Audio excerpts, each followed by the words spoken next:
நம்ம இந்த இடத்துல இந்த மாலை ஆராதனையில் நாம் நீதிமொழிகள் 2வது அதிகாரத்திலிருந்து பார்த்து கொண்டு இருக்கிறோம். எடுத்துக்கொள்ளுங்கள். நம்ம வழக்கம் போல் வாசிக்கிறோம். 1 முதல் 7 வசனங்களை வாசித்து அதில் ஒரு மெயின் சப்ஜெக்டாக வச்சு அதுக்கு கீழே வந்து சப்ஜெக்ட் பார்த்து கொண்டு இருக்கிறோம். எடுத்துக்கொள்ளுங்கள். நீதிமொழிகள் 2வது அதிகாரம்.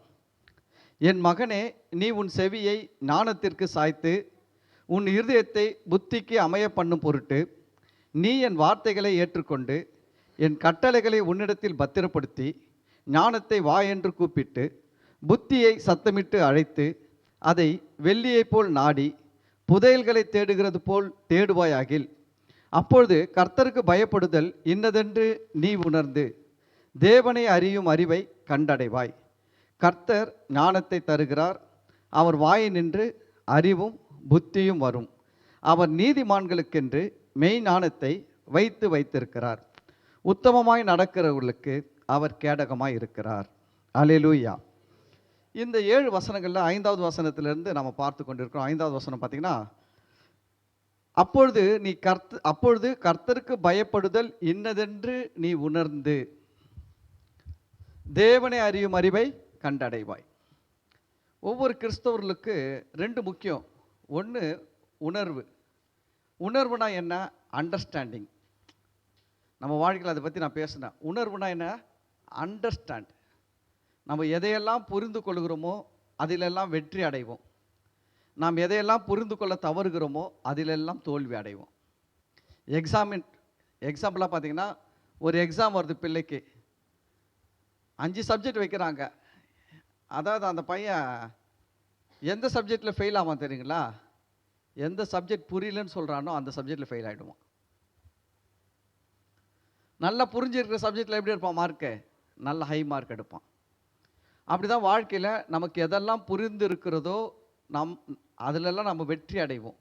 நம்மால் எதெல்லாம் புரிந்து கொள்ள முடியலையோ அதிலெல்லாம் நம்ம தோற்று போயிடுவோம். அப்போது நம்ம இதை பார்க்கும்போது நீ உணர்ந்து அப்படின்னு சொல்லிட்டு பார்த்தோம். இதில் நிறைய விஷயங்கள் இருக்கிறது. இந்த உணர்ந்துன்னு சொல்லும் போது பார்த்திங்கன்னா, நமக்குள்ளே இருக்கிற ஆவியானவர் அதை போனோம். நமக்குள்ளே இருக்கிற ஆவியானவரை பற்றி நாம் புரிந்து கொள்ள வேண்டும். முதலாவது நம்ம எதை புரிந்து கொள்ளணும்? நமக்குள்ளே இருக்கிற பரிசுத்த ஆவியானவரை. 2 தீமோத்தேயு 1வது அதிகாரம் 7வது வசனத்தில் நமக்குள்ளே இருக்கிற பரிசுத்தானவரை பற்றி இப்படி பேசுகிறது. தேவன் நமக்கு பயமுள்ள ஆவியை கொடாமல் பலமும் அன்பும் தெளிந்த புத்தியுமுள்ள ஆவியையே கொடுத்திருக்கிறார். அப்புறம் ஏசாயா 11:2 வந்தோம்னா அங்கே என்ன பேசுகிறது பரிசுத்தானவரை பற்றி அப்படின்னா, பரிசுத்த ஆவியானவரை பற்றி என்ன சொல்லுதுன்னா, அந்த ஆவியானவர் ஞானமும் உணர்வும் அறிவும் ஆலோசனையும் பலமும் அதுக்கப்புறம் கர்த்தருக்கு பயப்படுகிற பயத்தையும் அருளும் ஆவியானவர். நமக்குள்ளே இருக்கிற ஆவியானவருக்குள்ளே என்னென்ன இருக்குது? அப்போது மொத்தம் எத்தனை இருக்குது? 10 காரியங்கள் இருக்குது. நமக்குள்ளே இருக்கிற ஆவியானவருக்குள்ளே 10 காரியங்கள் இருக்குது. ஏன்னா பயத்தின் ஆவியை கொடாமல் போது அதுக்கு ஆப்போசிட்டாக என்னன்னா தைரியம். நமக்குள்ளே இருக்கிற ஆவியானவர் தைரியத்தின் ஆவியானவர். அவர் நமக்கு தைரியத்தை கொடுக்குற ஆவியானவர். அதை நம்ம மறந்து போகக்கூடாது. அதை புரிந்து கொள்ள வேண்டும். அதுக்கு அடுத்தது நமக்குள்ளே இருக்கிற ஆவியானவர் பார்த்திங்கன்னா பலமுள்ள ஆவியானவர். போன வாரம் அதை தான் பார்த்தோம். நமக்குள்ள ஆவியானவர் எப்படி இருக்காரு? பலமுள்ளவராக இருக்கிறார். நம்ம பலவீனமானவங்களாக இருக்கலாம், நம்முடைய சரீரம் பலவீனமாக இருக்கலாம், ஆனால் உள்ளே இருக்கிற ஒரு பலமானவர். ஒரு மனுஷன் பாருங்க, உடம்பு சரியில்லை, ரொம்ப பலவீனமாக ஆயிடுறான். ஆனால் அவனை எடுத்துகிட்டு போய் டாக்டர்கிட்ட கொடுக்கும்போது டாக்டருக்கு அப்படியே பலவீனமாக திருப்பி அனுப்புறதில்லை. அவனை என்ன பண்ணுறாங்க? அட்மிட் பண்ணி ஒரு குளுக்கோஸை ஏற்றி அந்த குளுக்கோஸ் கூடவே என்ன பண்ணுறாங்க? என்னென்ன பலத்தெல்லாம் சேர்க்க முடியுமோ குளுக்கோஸ் கூடவே என்ன பலம் உள்ளதெல்லாம் உள்ளெல்லாம் ஏற்றி அனுப்புகிறாங்க. சொல்கிறாங்க, வெயிட் பண்ணுப்பா, குளுக்கோஸ் ஏற்றிட்ட பிறகு பார்க்கலாம். ஒரு குளுக்கோஸ் ஏற்றுறாங்க, பார்க்குறாங்க, இல்லைங்க ரொம்ப பலவீனமாக தான் இருக்குது, ஒன்றும் முடியல, போடு இன்னொரு குளுக்கோஸை போடுறாங்களா? போடலீங்களா? 2வது குளுக்கோஸ் போடுறாங்க. 2 குளுக்கோஸை ஏற்றி 2 குளுக்கோஸில் எல்லா விதமான எனர்ஜி, விட்டமின்ஸ், மினரல்ஸ் எல்லா பலத்தையும் ஏற்றி அனுப்புனா உடனே பாருங்கள், அவன் ஏஞ்சி உக்காந்துக்கிறான். வரும்போது ஆட்டோவில் வந்தான். இப்போ என்ன சொல்கிறான்? பரவாயில்ல, நான் நடந்து வருவேன் சொல்கிறாங்களா? சொல்லிங்களா? அப்போ உள்ளே போகிற மனுஷன் கண்டுபிடிச்ச ஒன்று அவனுக்கு இவ்வளோ பலத்தை கொடுக்கணும்னா, தேவாதி தேவன், அண்ட சராசரங்களையும் உண்டாக்கினவர், ஆமாம், எல்லா மருந்துகளையும் வச்சிருக்கிறவர், இந்த பூமியில் இல்லை எல்லா மருந்தையும் வைத்திருக்கிறவர் அவர் தான். அப்போ அவர் உள்ளே இருக்கும் போது அவர் உங்களுக்கு தேவையான பலத்தை தருவாரா? கண்டிப்பாக கொடுப்பாரு. அதுதான் முக்கியம். அவரை குறித்த ஒரு அறிவு வேணும். நமக்குள்ளே இருக்கிற பரிசுத்த ஆவியானவர் குறித்த ஒரு அண்டர்ஸ்டாண்டு வேணும். பரிசுத்த ஆவியானவர் குறித்த ஒரு உணர்வு வேணும். அப்போ ஆவியானவர் எனக்குள்ளே இருக்கிறார், அவர் என்னை பலப்படுத்துவார். இதை நம்ம நல்லா ஸ்ட்ராங் ஆகணும். இந்த விஷயத்தில் நம்ம பிள்ளைகள், நம்ம குடும்பத்தாரை இந்த விஷயத்தில் ஸ்ட்ராங் பண்ணணும். அதுதான் ரொம்ப முக்கியம். கர்த்தர் ஆபிரகாம் கிட்ட பேசும்போது என்ன சொல்கிறார் தெரியுங்களா? நான் ஆபிரகாம் கிட்ட என்னெல்லாம் சொல்கிறேனோ அதையெல்லாம் அவன் தன் பிள்ளைகளுக்கு என்ன பண்ணுவான்? போதிப்பான். ஆபிரகாமை கர்த்தர் சில காரியங்களை வச்சு முன்னேற்றினார், சில காரியங்களை ஆபிரகாம் செஞ்சார், கொடுத்தாருன்னா அதுக்கு அவர் ஒரு ரீசன், ஆண்டவர் சொல்கிற ஒரு மெயினான ரீசன் என்னென்னா, நான் ஆபிரகாமுக்கு எதெல்லாம் சொல்லி கொடுக்குறேனோ, நான் ஆபிரகாம் கிட்ட என்னெல்லாம் எதிர்பார்க்கிறேனோ அதையெல்லாம் அவன் மட்டும் செய்ய மாட்டான், அவன் பிள்ளைகளுக்கும் சொல்லி கொடுத்து செய்ய வைப்பான். ஆனால் நிறைய நேரத்தில் நம்ம செய்கிறோம், நம்ம பிள்ளைகள் செய்கிறார்களா? நாம் ஜெபிக்கிறோம், நம்ம பிள்ளைகள் ஜெபிக்கிறார்களா? இல்லை பாஸ்டர், சின்ன பையன், குழந்தை. ஆண்டவர் சொன்னார் எரேமியாவை பார்த்து, சிறு பிள்ளை என்று சொல்லாதே. எரேமியா என்ன சொன்னார்? எரேமியா ரொம்ப சின்ன பிள்ளை, குழந்தை மாதிரி இருக்கிறார் போல, சின்ன வாலிப வயசு, டீனேஜ் நினைக்கிறேன். அந்த டைமில் ஆண்டவர் வந்து சொல்கிறாரு, நீ எருசலேமுக்கு நேராக போய் தீர்க்க தரிசனம் சொல்லு, அவங்களுக்கு போய் தீர்க்க தரிசனம் சொல்லு, இவங்களுக்கு போய் தீர்க்க தரிசனம் சொல்லு. அப்போது எரேமியா சொல்கிறாரு, ஆண்டவரே நான் ரொம்ப குழந்தையாக இருக்கேன், சின்ன பையனாக இருக்கிறேன். அப்போ ஆண்டவர் என்ன சொன்ன தெரியுமா? நீ சிறு பிள்ளை என்று சொல்லாத. அல்லேலூயா. அப்போ உங்களை பார்த்து என்ன சொல்லுவார்? உங்கள் பிள்ளைங்களை பார்த்து, உங்கள் பிள்ளைங்களெல்லாம் சின்ன பிள்ளைங்கன்னு சொல்லாதீங்க, அவங்கள ஜெபம் பண்ண வைங்க, அவங்கள பைபிள் படிக்க வைங்க. 5 வளையாதது 50 வளையாது, 5 வளைக்கலைன்னா 50 வளைக்க முடியாது. புரியுதுங்களா? அதாவது வேதவசனம் ரொம்ப சொல்லுது, பிள்ளையின் நெஞ்சில் மதியினம் ஒட்டி இருக்கும். அதுபோல் கெட்டதெல்லாம் ஒட்டி இருக்கிற மாதிரி நீங்கள் நல்லது விதைச்சிங்கன்னா நல்லதும் ஒட்டிக்கின்னு இருக்கும். பிள்ளையின் நெஞ்சு எப்படின்னா ஒட்டி கொள்ளக்கூடியது. அது வந்து ஏற்கனவே கம் போட்டு வச்சுருக்குது. நீங்கள் எடுத்துகிட்டு போய் ஒரு பேப்பர் வச்சிங்கன்னா ஒட்டிக்கும். நல்ல பேப்பரை வச்சா நல்லதாக ஒட்டும், நல்ல பேப்பர் வைக்கலாம் பிசாசு இருந்து கெட்ட பேப்பராக வச்சுட்டு போயிடுவான், கெட்டதாக ஒட்டிக்கிட்டோம் போ அப்படின்ட்டு. அதான் வசனம் சொல்கிறது இன்னொரு இடத்துல, பிள்ளையாண்டானை நடத்த வேண்டிய வழியில் நடத்து, முதிர் வயதிலும் அவன் அதை விடாது இருப்பான். எப்போ நடத்தணுமா பிள்ளைகளை? நடத்த வேண்டிய வழியில் எப்போ நடத்த சொல்லுது? பிள்ளை ஆண்டானை, பிள்ளையாக இருக்கும்போது அவனை நடத்த வேண்டிய வழியில் நடத்து. அப்போ தான் அவன் முதிர் வயதில் என்ன பண்ண மாட்டான்? விட மாட்டான். நீங்கள் குழந்தைன்னு விட்டுட்டீங்கன்னா அவன் 15, 16, 17 வயசு வாலிபனாக ஆகிட்ட பிறகு அப்போ அவங்ககிட்ட போய் நீங்கள் மல்லு கட்டுவீங்க. ஜெபம் பண்ணுடா, ஜெபம் பண்ணால் தான் சோறு போடுவேன், ஜெபம் பண்ணால் தான் உனக்கு பாக்கெட் பண்ணி கொடுப்பேன், ஜெபம் பண்ணால் தான் உன்னை நான் அது பண்ணுவேன் இது பண்ணுவேன். செட்டே ஆகாது. பிரச்சனை தான். குடும்பத்தில் சண்டை வரும். அந்த பையன் என்ன ஆகிடுவான்? அப்பா அம்மா மேலே விரக்தி ஆகிடும், குடும்பத்து மேலே விரக்தி ஆகிடும். எந்த ஃப்ரெண்டும் கூடனா சேருவான், தவறான பழக்கத்தில் போவான், போதைக்கு அடிமையாகிடுவான், அவனுடைய வாழ்க்கை திசை மாறி போயிடும். காரணம் யார்? நீங்கள் சொன்னீங்க பார்த்தீங்களா, அவன் குழந்தை பாஷா, அவனுக்கு என்ன தெரியும்? நிறைய பேர் சர்ச்சைக்கு பிள்ளைங்களை கூப்பிட்டு வர மாட்டாங்க. யோசிச்சு என்ன சொல்லுவாங்க தெரியுங்களா? பிள்ளை அது வந்து என்ன பண்ண போகுது, அது வந்து என்ன பண்ண போகுது. கவனிங்க, இயேசுநாதர் ஜெபம் பண்ணும்படி பெற்றோர்கள் வந்தாங்க, கூட போய் பிள்ளைகளை கூப்பிட்டு வந்து ஆண்டவர் கை வச்சு ஆசீர்வதிக்கணும்னு சொல்லி கூப்பிட்டு வந்தாங்க. ஆனால் இந்த பேதுரு, யோவான், யாக்கோப் இந்த சீஷர்கள்லாம் என்ன நினச்சிக்கிறாங்க, இயேசுநாதர் பெரியவர்கள் தான் தேவை, சின்ன பசங்க என்ன இல்லை தேவைப்பட மாட்டார் அப்படின்னு நினச்சிக்கின்னு, சரி இந்த பசங்களெல்லாம் எடுத்துகிட்டு வந்து அவர் டைம் எதுக்கு வேஸ்ட் பண்ணணும்னு சொல்லிட்டு பிள்ளைங்களெல்லாம் திட்டி அனுப்புகிறாங்க. சின்ன பசங்களாம் போகக்கூடாது, போங்க அப்படிக்கா, பெரியவங்க மட்டும் போய் ஜெபம் பண்ணுவாங்கன்ட்டு. இயேசு அதை பார்த்து அதை கேட்டு சொல்லுது, வசனம் சொல்லுது, அவர் விசனம் அடைந்தார். இயேசு என்ன பண்ணாரா? விசனம் அடைந்தாராம். எதுக்கு? பிள்ளைகளை தன்கிட்ட வர வேணாம் அப்படின்னு தடுத்ததுக்காக இயேசு விசனம் அடைந்து சீஷர்களை பார்த்து என்ன சொன்னாருங்களா? அதுக்காக ஒரு சப்ஜெக்டே எடுத்துட்டாரு. தேவனுடைய ராஜ்யம் சிறு பிள்ளைகளே போன்றது. ஒரு சிறு இந்த பிள்ளைகளை போல மாறாவிட்டால் தேவனுடைய ராஜ்யத்தில் என்ன பண்ண முடியாது, பிரவேசிக்க முடியாதுன்னு சொல்லிட்டு பிள்ளைகளை வச்சே ஒரு சப்ஜெக்டே பேசிட்டார். பேசிட்டு அப்புறம் அந்த பிள்ளைகளெல்லாம் கூப்பிட்டு கையை வச்சு தொட்டு ஆசீர்வதிச்சு அனுப்புனார். அப்போ இயேசுநாதர் பிள்ளைகளை தன்னிடத்தில் வர வேண்டும் என்று விரும்புகிறார். ஆனால் நம்ம என்ன விரும்புகிறோம்? அது குழந்தை, அது பாவம், அதை வீட்டிலே விட்டு வந்துடுறேன், பக்கத்து வீட்டில் விட்டு வந்துடுறேன், எதிர் வீட்டில் விட்டு வந்துடுறேன், நான் மட்டும் போயிட்டு வந்துடுறேன். இல்லைங்க, பிள்ளைகளை கொண்டு வாங்க ஆண்டவர் சமூகத்துக்கு. ஒன்று தெரியுங்களா, உங்களுக்கு புரியுதோ புரியலையோ எனக்கு தெரியாது, சின்ன பிள்ளைகள் நல்லா புரியும் நான் பேசுறதுனா சின்ன பிள்ளைகளுக்கு நல்லா விளங்கும். ஏன்னா அதுங்க வந்து இதை பாருங்க, நீங்கள் வந்து 10 நிமிஷம் கவனித்து உள்ளே போகிறது, அது 1 நிமிஷம் கவனிச்சாலுமே உள்ளே போயிடும். ஏன்னா அவ்வளோ மைண்டு வந்து அவங்களுக்கு ரொம்ப ஃப்ரீயாக இருக்குது. பெரியவங்களுக்கு மைண்டு என்ன, நிறைய ஜங்க் இருக்குது. ஜங்க்னா குப்பை, டிராஃபிக் ஜாம் நிறைய இருக்குது உள்ளே போகிறதுக்கு. ஒரு ரோடு போனோம், காலியாக இருந்ததுன்னா வண்டி எப்படி போயிடும்? சல்லுன்னு உள்ளே போயிடும். ஆனால் அந்த ரோடு ஃபுல்லாக நிறைய வண்டி நின்றுதுன்னா இந்த வண்டி எப்படி போவோம்? ரூட்டெல்லாம் கிளியர் பண்ணி, அவங்க கிளியர் பண்ணி விட்டால் தான் இது போவோம். அது கிளியர் பண்ணுற வேலை தான் பெரியவங்க கிட்ட பெரிய வேலை. அவங்க மனசில் பாருங்கள் என்ன இருக்கும் தெரியுங்களா? ஐயோ இந்த மாதம் வாடகை கட்டணும், கரண்ட்டு பில்லு கட்டணும், ஸ்கூல் ஃபீஸை கட்டணும், இந்த மாதம் சம்பளம் வருமா, லீவ் பிடிச்சிடுவாங்களா, உடம்பு சரியில்லை, சொந்தக்காரன் அவங்க சொந்தக்காரர் போய் பார்க்கணும், இந்த சொந்தக்காரை பார்க்கணும், அவன் காது குத்து வச்சுக்கிறான், அவன் கச்சேரி வச்சுக்கிறான், அவனுக்கு போய் எழுதுறோம், இவனுக்கு போய் எழுதுறோம், ஏகப்பட்டது என்ன பண்ணின்னு இருக்கோம், மண்டையில் ஓடின்னு இருக்கோம். அப்போ நிறைய என்ன பண்ணின்னு இருக்குது, டிராஃபிக்கு ஜாம் ஆகின்னு இருக்குது. அப்போது நீங்கள் ரொம்ப கவனமாக கேட்டால் அதில் கொஞ்சம் தான் வந்து உள்ளே போய் சேரும், வண்டி போவோம், ரீச் ஆகுறது. ஆனால் பிள்ளைகள் அப்படி கிடையாது, அவங்க ரோடு காலியாக இருக்கும். அவங்க ஒரு செகண்ட் இப்படி என்னன்னா போதும், சர்ன்னு போயிடும் உள்ள வண்டி. ஆமேன். அப்போ பிள்ளைகளுக்கு ரொம்ப முக்கியம். பிள்ளைகளை ஆண்டவருக்குள்ளே நடத்துங்க. பிள்ளைகளுக்கு இயேசுவை பற்றி சொல்லி கொடுங்க, பரிசுத்தாவினரை பற்றி சொல்லி கொடுங்க.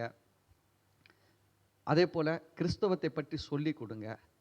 கிறிஸ்தவம் என்பது சடங்காச்சாரம் கிடையாது. கிறிஸ்தவம் என்பது அதை சொல்லி கொடுங்க பிள்ளைகளுக்கு. தேவனுக்கு பயப்படுறதுன்னா என்ன? சடங்கு ஆச்சாரம் கிடையாது. கிறிஸ்தவம்ன்றது சடங்கு ஆச்சாரம் கிடையாது. கிறிஸ்தவம் என்பது ஒரு மதம் கிடையாது. அது சொல்லி கொடுங்க பிள்ளைகளுக்கு. ரொம்ப ரொம்ப முக்கியமானது அதுதான்.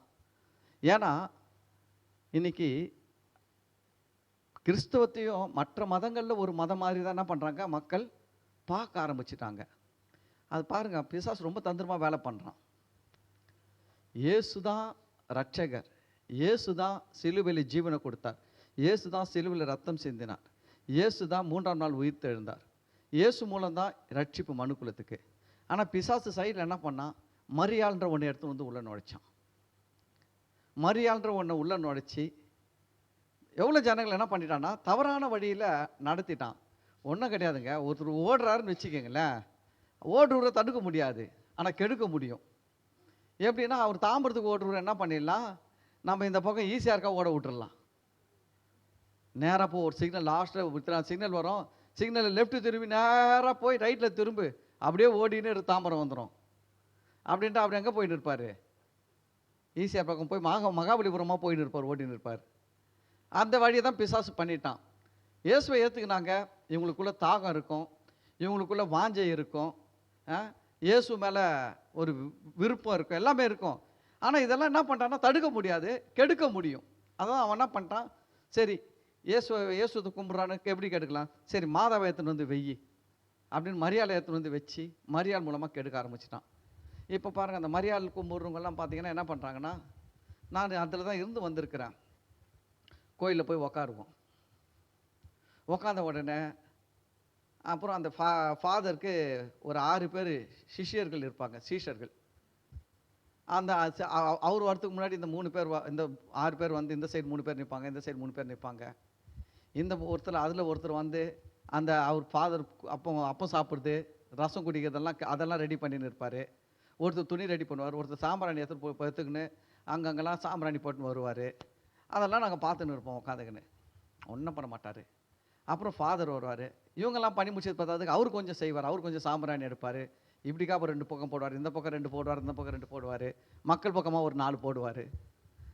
போட்டுட்டு அவர் அப்புறமா போய் உட்காருவார்.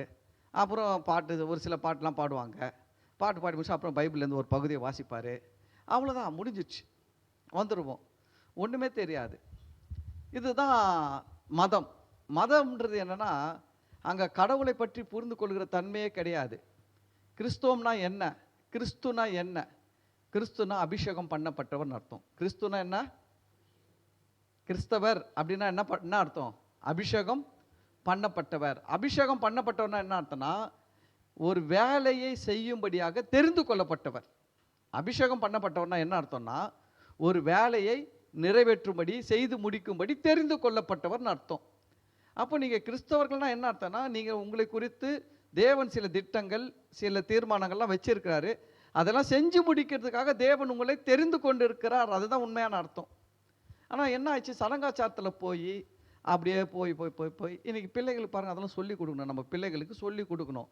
சின்ன பிள்ளைகள் சொல்லக்கூடாது, அந்த பிள்ளைகளுக்கு சொல்லி கொடுக்கணும். தேவன் யார், கடவுள் யார், அவங்களுக்கெல்லாம் கிளீனாக சொல்லி கொடுங்க. கடவுள் யார், அவர் எப்படி இருக்கிறாரு, இயேசுனா யார், பரிசுத்தானவர்னா யார், கடவுள் ஏன் இந்த 3 டைமென்ஷன்லேருந்து வேலை செய்கிறாரு, இதெல்லாம் உங்களுக்கு தெரியுமா? உங்களுக்கு தெரியுமா? உங்களுக்கு தெரிஞ்சாதாங்க நீங்கள் உங்கள் பிள்ளைங்களுக்கு சொல்லி கொடுப்பீங்க. ஏன்னா நல்லா கவனிங்க, பிள்ளைகள் பிற்காலத்தில் தேவனுடைய வழியிலிருந்து விலகி போகிறதுக்கு மிக முக்கியமான காரணம் என்னென்னா, பிள்ளைகளுடைய நெஞ்சில் எப்படி மதியனம் ஒட்டி இருக்குதோ அதே போல் நிறைய சந்தேகங்களும் ஒட்டி இருக்கும். அந்த பிள்ளைகள் என்ன பண்ணோன்னா, நான் உங்ககிட்ட சில நேரத்தில் ரொம்ப ஈஸியாக கேட்கும், ஏமா பிதான்றவர் யார், இயேசுன்றவர் யார், பரிசுத்த ஆவியானவர்னா யார். அப்போ நீங்கள் அதை கரெக்டாக சொல்லணும். 3 பேரும் ஒரே ஆள் சொல்கிறக்கூடாது. பிதாவும் இயேசுவும் பரிசுத்த ஆவியானவரும் 3 பேரும் ஒரே ஆள் தான் அப்படின்னு சொன்னீங்கன்னா அந்த பிள்ளைகள் வந்து இப்போ கேட்காது. அது பைபிள் படிக்கும் போது இயேசு ஞானஸ்நானம் எடுத்து கரையேறும் பொழுது வானத்திலேருந்து ஒரு சத்தம், பிதாவாகிய தேவன் பேசுகிற சத்தத்தை படிக்கும், இயேசு பூமியில் இருக்கிறத படிக்கும், பரிசுத்த ஆவியானவர் இறங்கி வர்றதை படிக்கும். அப்போ அதுக்குள்ளே என்ன ஆகும்னா குழப்பந்தான் வரும். அப்போ நம்ம அந்த பிள்ளைகளுக்கு திருத்துவத்தை குறித்து சரியாக சொல்லி கொடுக்கணும். திருத்துவம், இந்த உலகத்தை உண்டாக்குனவர் பிதாவாகிய தேவன். எப்படி உண்டாக்குனாரு? வார்த்தை மூலமாய் உண்டாக்குனாரு. இந்த பிதாவாகிய தேவன் எப்படி இருக்கிறார்? ஜீவன் உள்ளவராக இருக்கிறார். அந்த ஜீவனை தான் நம்ம என்ன சொல்கிறோம்னா ஸ்பிரிட், ஆவி. அப்போது தேவன் எப்படி இருக்கிறார்னா, பிதாவாகிய தேவன் ஆவியாக இருக்கிறார், வார்த்தையாக இருக்கிறார், அவர் இருக்கிறாரு. புரியுதுங்களா? தேவன் ஆவியாக வார்த்தையாக இருக்கிறார். இப்போ முதல் வசனத்திலே படிக்கும் போதே பார்த்தீங்கன்னா பைபிளில் அங்கே என்ன வருது? ஆதியிலே தேவன் வானத்தை பூமியும் சிருஷ்டித்தார். 2வது வசனத்தில் யார் வந்துட்டார்? ஆவியானவர் வந்துட்டார். ஆவியானவர் ஜலத்தின் மேல் அசைவாடி கொண்டிருந்தார். அதுக்கு அடுத்தது வசனத்தில் பாருங்க, வார்த்தை வருகிறது, வெளிச்சம் உண்டாக கடவுது என்று வார்த்தை வருகிறது. அப்போ தான் என்ன ஆகுதுன்னா இந்த உலகம் செயல்பட ஆரம்பிக்குது. அப்போ வந்து அதை சொல்லி கொடுக்கணும். நம்ம ஃபஸ்ட்டு புரிஞ்சுக்கணும், பிதா, வார்த்தை, பரிசுத்த ஆவியானவர் மூவரும் 3 பேரும் தேவன் தான், 3 தேவன் தான். ஆனால் அவங்க என்ன பண்ணுறாங்கன்னா ஒரே நபர் கிடையாது. அதை நல்லா புரிஞ்சுக்கங்க, ஒரே நபர் கிடையாது. ஆனால் ஒருத்தருக்குள்ள 3 வடிவங்கள் செயல்படுகிறது. பிதாவாகிய தேவனுக்குள்ள 3 வடிவங்கள் செயல்படுகிறது. அவர் தன்மையில் அவரை வந்து ஒரு மனுஷனும் கண்டிராதவரும் இனி காணக்கூடாதவருமா இருக்கிறார். ஒருவரும் சேரக்கூடாத ஒளியில் வாசம் பண்ணுகிறவராக இருக்கிறார். அவர் அப்படி இருக்கிறாருன்னா அவருக்குள்ள வேர்டு இருக்குது, சத்தம் இருக்குது, அவருக்குள்ள ஜீவன் இருக்குது, ஸ்பிரிட். இந்த ஸ்பிரிட்டு தான் பரிசுத்த ஆவியானவர் தான் என்ன பண்ணுறாருன்னா ஜலத்தில் அசைவாடி இருக்கிறார், வார்த்தை. இந்த வார்த்தை தான் எப்போ 2000 வருஷத்துக்கு முன்னாடி மாம்சமாகி இயேசு என்ற பெயர்கள் இந்த பூமியில் வந்தார். அந்த வார்த்தை தான் இயேசு என்ற பேரில் பூமியில் வந்தார்.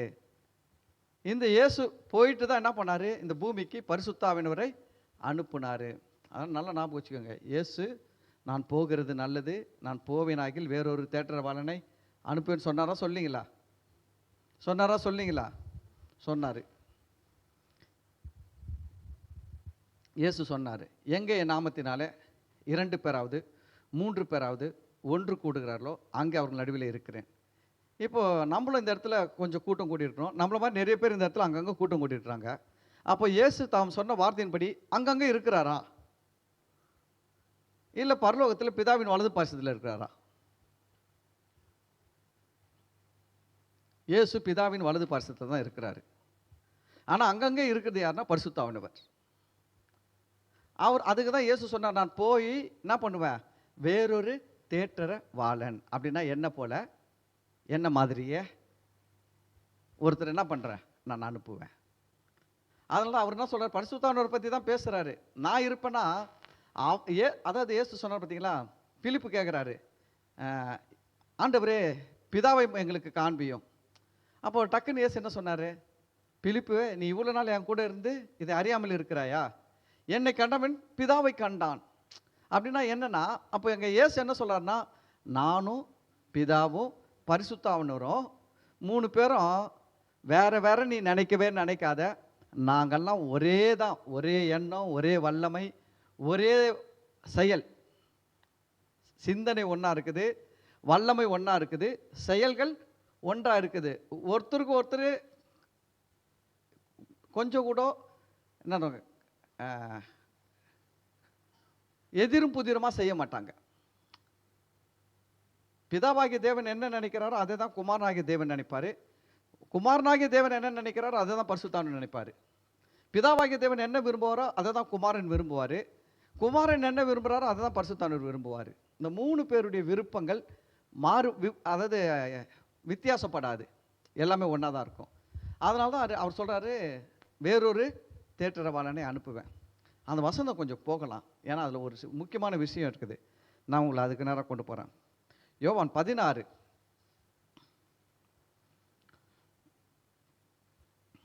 யோவான் 16வது அதிகாரம்.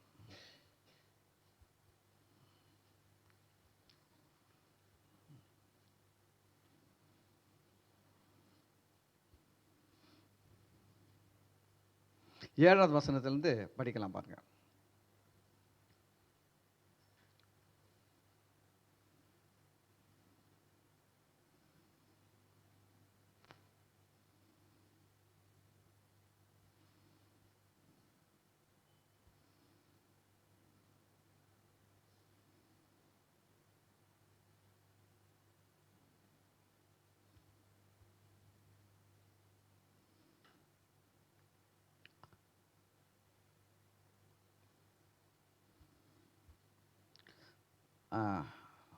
நான் 14 வாங்க, 14 படிச்சுட்டு 16 வரலாம்.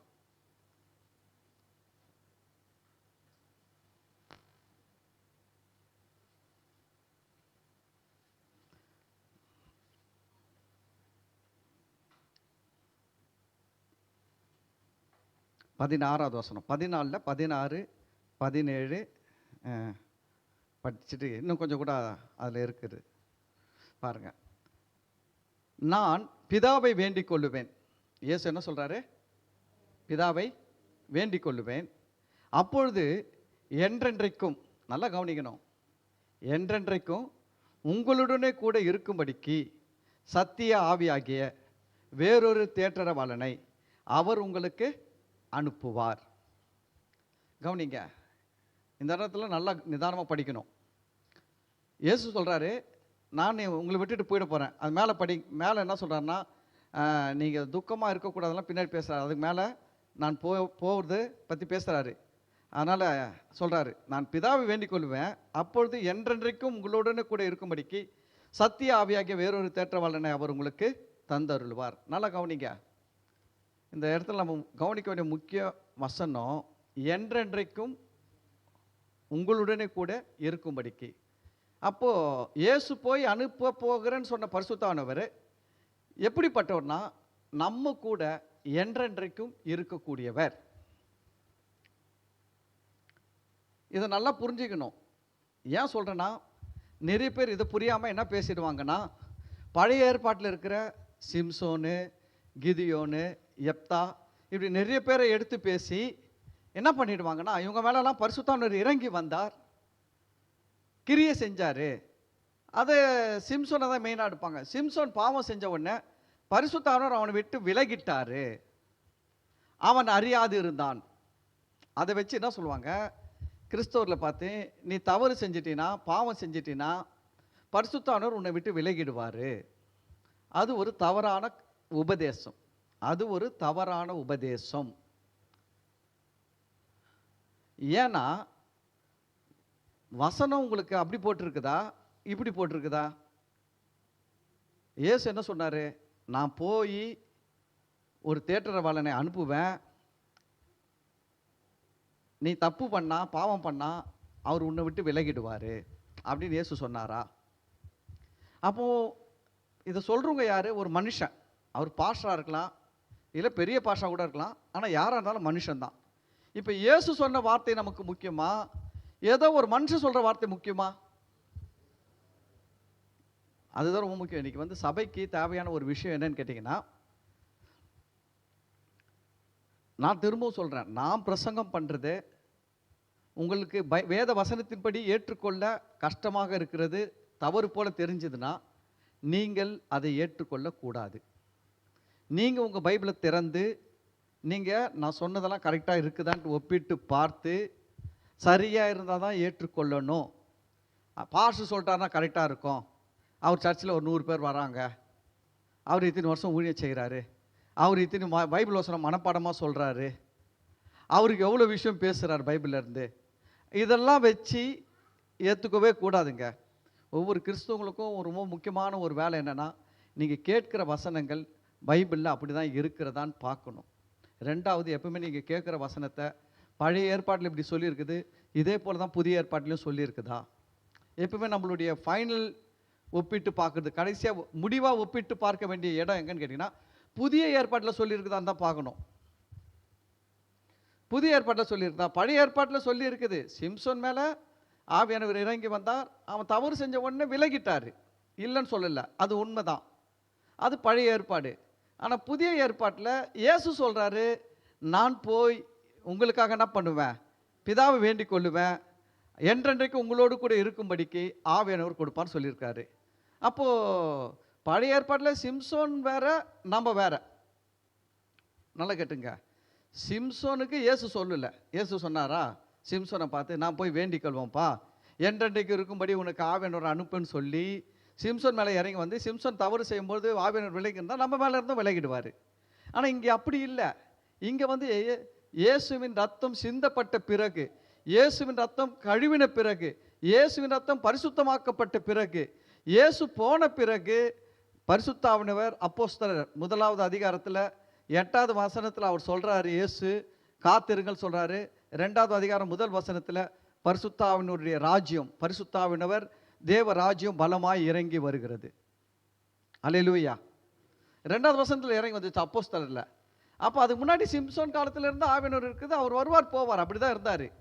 ஏலியா கூப்பிட்டா வருவார், வேலை செய்வார், அற்புதம் செய்வார், அடையாளம் செய்வார், போயிடுவார்.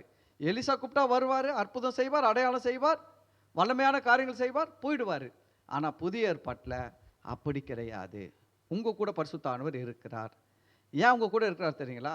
ஒருவேளை நீங்கள் யோசிக்கலாம், சரி பாஸ்டர், எல்லா கிறிஸ்தவங்களும் நல்லவங்க கிடையாது, ஒரு சில கிறிஸ்தவங்க நல்லவங்க இருக்கிறாங்க, ஒரு சில கிறிஸ்தவங்கள் தவறு செய்கிறவங்க இருக்கிறாங்க, சில கிறிஸ்தவர்கள் பாவம் செய்கிறவங்க இருக்கிறாங்க, சில கிறிஸ்தவர்கள் மோசமான பாவம் செய்கிறவங்களும் இருக்கிறாங்க. அப்படி இருக்கும்போது அவங்களுக்குள்ள ஆவியானவர் இருப்பாரா? கண்டிப்பாக இருப்பார், கண்டிப்பாக இருப்பார். அப்படி இருக்கிறதுனால தான் அவன் அவங்கள பாவம் பண்ணிங்கன்னு இங்கே வந்து உக்காந்துக்கிறான். இருக்கிறதுனால தான் அவளை பாவம் பண்ணுறவன் அவன் என்ன பண்ணியிருக்கணும்? ஆக்சுவலாக இயேசு வேணா, சபை வேணா, எனக்கு இந்த பாவம் தான் ரொம்ப பிடிச்சிருக்குது, நான் இதிலே போயிடுறேன்னு சொல்லிட்டு போயிருக்கணும். ஆனால் அவன் என்ன பண்ண முடியலன்னா, போகாமல் அதை தவிர்க்க முடியாமல், அவனால் கண்ட்ரோல் பண்ண முடியாமல் அவன் பலவீனமாக இருக்கிறான். பாவத்தை எதிர்த்து ஜெயிக்க அவனுக்குள்ளே என்ன இல்லைன்னா, ஆவியானவர் இருக்கிறார், ஆனால் வார்த்தை இல்லை. நல்ல கவனிங்க, ஆதியாகமம் 1 அதிகாரம் 2வது வசனத்தில் படிக்கும் போது, பூமியானது ஒழுங்கின்மையும் வெறுமையுமாய் இருந்தது, ஆழத்தின் மேல் இருள் இருந்தது, ஜலத்தின் மேல் ஆவியானவர் அசைவாடி கொண்டிருந்தார். அடுத்த வசனத்தில் வரும்போது, வெளிச்சம் உண்டாக கடவுதுன்னு வார்த்தை வந்த உடனே அங்கே என்ன வருதுன்னா, காரியங்கள் மாறுதலாய் நடக்கிறது, இருள் மறைகிறது, வெறுமை மறைகிறது, ஒழுங்கின்மை மறைகிறது, வெளிச்சம் வருகிறது இல்லையா? அப்போ அவனுக்குள்ள ஆவியானவர் இருக்கிறாரு, அவனுக்குள்ள என்ன இல்லை அப்படின்னா வார்த்தை இல்லை. அதுக்கு தான் வேத வசனம் ரொம்ப ரொம்ப முக்கியம். ஒரு மனுஷனுக்குள்ள பரிசுத்தர் இருந்தால் மட்டும் போதாது, அவர் என்ன பண்ணுறாருன்னா உள்ளே வச்சு அவனை வந்து கொஞ்சம் ஹோல்டு பண்ணுறாரு. அவன் வந்து முழுதுமாக இயேசுவுடைய ரட்சிப்பை இழந்து போகாத படிக்கு, தேவன் அன்பை விட்டு விலகி போகாத படிக்கு அவனுக்குள்ளே இருந்து அவர் பலப்படுத்துகிறார், திடப்படுத்துகிறார், அவனை பூச்சி இழுக்கிறாரு, உள்ளே இருந்து வேலை செய்கிறார். அதனால தான் அவன் வந்து அவ்வளோ தப்பு பண்ணாலும் பாவம் பண்ணாலும் சபைக்கு போகணும், ஆண்டவர்கிட்ட உட்காரணும், ஐயோ நான் ஆண்டவர் விட்டு எங்கே போவேன் முடியாத அப்படின்னு இருக்கிறான். இப்போ யோசிச்சு பாருங்கள், என்ன அவனுக்கு பெரிய கெட்டு போச்சு? தண்ணி அடிக்க போயிட்டான், ஒரேடியாக போயிடலாமே, ஏசு வேணாம் சபை வேணாம், நான் தண்ணி எனக்கு அதாம பிடிச்சிருக்குது, நான் அப்படி இருக்க போகிறேன்ட்டு. உலகத்தில் எவ்வளோ பேர் இருக்கிறான். ஆனால் ஏன் ரட்சிக்கப்பட்டவன் அப்படி இருக்க மாட்டேன்றான்? அதை போயிட்டு ஃப்ரெண்டு கூட தான் குடிச்சிட்டு வந்தால் கூட இங்கே வந்து என்ன பண்ணுறான்? ஆண்டு தானே மாதிரி ஏன் வரானா? அவனுக்குள்ளே கொடுக்கப்பட்டிருக்கிற என்றென்றைக்கும் இருக்கும்படி கொடுக்கப்பட்டிருக்கிற ஆவியானவர் அவனுக்குள்ளே இருந்து அவனை வேலை செய்கிறதுனால அவன் வந்து நிற்கிறான். இப்போ அந்த ஆவியானவர் அவனுக்குள்ளே இல்லைன்னா அவன் ஒரேடியாக போயிடுவான். இதில் பார்த்தீங்கன்னா என்ன அவன் கேட்டால், இப்படியும் ஒரு ஆற்றுல ஒரு கால் சேத்துல ஒரு கால் நடந்து சில நேரத்தில் அந்த கேஸெல்லாம் நல்லா ஆகிடும். நல்லா ஆண்டவருக்குள்ளே என்ன ஆகிடும்? ஸ்டெடியாக ஆகிடும். ஆகுதா? ஆகலைங்களா? அப்போது ஆவியானவர் இருக்கிறதுனால தானே அவன் ஸ்டெடி ஆகணும். இப்போ ஆவியானவர் இல்லைன்னா அவன் ஃபுல் அண்ட் ஃபுல்லாக அப்படியே போயிட்டு இருப்பான், பாவத்திலே போயிட்டு இருப்பான், உலகத்துக்கே போயிட்டு இருப்பான், பின்வாங்கியே போயிட்டு இருப்பான். இப்போ அதுக்கு தான் ஆண்டவர் கொடுத்தாரு, என்றென்றைக்கும் அவன் கூட இருக்கும்படியாக பரிசுத்தாண்டவர் கொடுத்தாரு. ஏன் பின்வாங்கி போகிறான்னா அவனுக்குள்ள வார்த்தைகள் இல்லை. வார்த்தைகள் இருந்தால் எல்லா வெறுமை, எல்லா இருள்கள், எல்லா வித ஒழுங்கின்மையும் மாற்றி என்ன பண்ணனா வெளிச்சத்தை அவனுக்குள்ளே கொண்டு வரும். வேத வசனம் அதுக்கு தான் முக்கியம். வசனத்தை போதிக்கணும், வசனத்தை கேட்கணும். அல்லேலூயா. ரொம்ப முக்கியம். சர்ச்சுடைய பிரதான வேலை என்ன தெரியுங்களா? வசனத்தை போதிப்பது தான். எந்த சபை வளரும் தெரியுங்களா? வசனம் போதிக்கிற சபை தான் வளரும். சரி, அப்போது இங்கே பாருங்க, அப்போது நமக்குள்ளே ஒன்று தெரியணும், பரிசுத்தர் நமக்குள்ளே என்றென்றைக்கும் இருக்கும்படியாக கொடுக்கப்பட்டு இருக்கிறார். அது புரிஞ்சுக்கோங்க. ஏன்னா இது பெரிய இங்கே வந்து பெரிய குழப்பம் என்னன்னா, நிறைய கிறிஸ்தவர்களுக்கு நிறைய போதனைகள் என்ன கொடுக்கப்படுது, நீ தவறு செஞ்சினா ஆவியானவர் உன்னை விட்டு போயிடுவார். வசனம் சொல்லுது, மீட்பின் நாளுக்கென்று முத்திரையாக பெற்று இருக்கிற ஆவியானவரை துக்கப்படுத்தாமலும் இருங்கள். நல்லா கவனிங்க, துக்கப்படுத்தாமலும் இருங்கள் சொல்லுத வழிய நீ துக்கப்படுத்தினா போயிடுவார் சொல்லல. நான் சொல்றது புரியுதுங்களா? துக்கப்படுத்தாமலும் இருங்கள் சொல்லுது, ஆனால் நீ துக்கப்படுத்தினா போயிடுவார்னு சொல்லல. அப்போ நம்ம ஒரு கிறிஸ்தவன், பரிசுத்தானவரை பெற்றிருக்கிற கிறிஸ்தவன் தவறு செய்யும்போது, பாவம் செய்யும்போது அவன் கவனிங்க, அவன் ஆவியானவர் துக்கப்படுத்துகிறான், ஆனால் ஆவியானவர் அவனை விட்டு போகலை.